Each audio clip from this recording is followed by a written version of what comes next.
नमस्कार. हवामान अंदाज आणि बातम्या या आपल्या यूट्यूब चॅनलमध्ये मी किरण वाघमोडे तुम्हा सर्वांचं स्वागत करतो. आज 3 जुलै सकाळचे 9:30 वाजलेत. पाहूयात येत्या 24 तासात राज्यातील हवामान कसे राहील.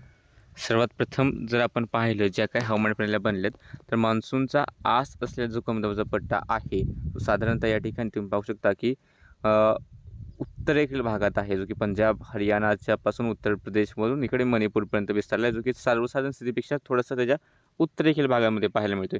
आणि त्यामुळे जो काय पाऊस आहे तो सुद्धा या उत्तरेकडील भागांमध्येच आपल्याला पाहायला मिळतोय.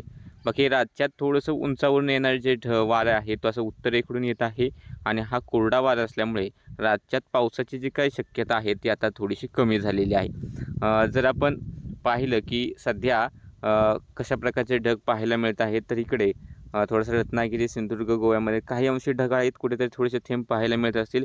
बाकी राज्यात इतर ठिकाणी विशेष पावसाचे ढग नाही, त्यामुळे सध्या तरी पाऊस नाही. आणि येत्या 24 तासातील जर आपण अंदाज पाहिला तर येत्या 24 तासामध्ये जे काही पाऊस शक्यता आहे त्यानुसार रत्नागिरी सिंधुदुर्ग कोल्हापूर घाट सातारा घाट मुसळधार सरी कुठेतरी राहतील. असं नाही की सार्वत्रिक पाऊस होईल, मोठा पाऊस होईल, पण काही भागांमध्ये मध्यम ते जोरदार स्वरूपाचा पाऊस राहील.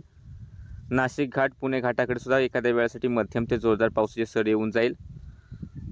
मुंबई ठाणे पालघर रायगडच्या काही भागांमध्ये हलका मध्यमच पाऊस पाहायला मिळेल किंवा थोड्यासाठी एखादी जोरदार सर येईल, पण पाऊस हा मध्यम स्वरूपाचाच राहील.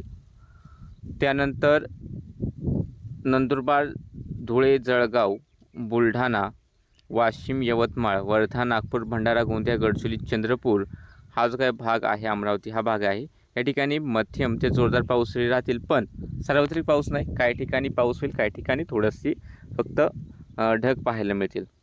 बाकी या व्यतिरिक्त नाशिक पुणे सातारा कोल्हापूरच्या पश्चिम भागात क्वचितच हलकासा पाऊस पाहायला मिळेल. आणि राहिलेला राज्यातील भाग आहे नाशिक पुणेपासून ते इकडे सातारा सांगली सोलापूर धाराशिव बीड जालना परभणी हिंगोली नांदेड लातूर अहमदनगर या पट्ट्यात स्थानिक वातावरण तयार झालं तर कुठेतरी थोडासा पाऊस होईल. अन्यथा विशेष मोठ्या पावसाची शक्यता नाही.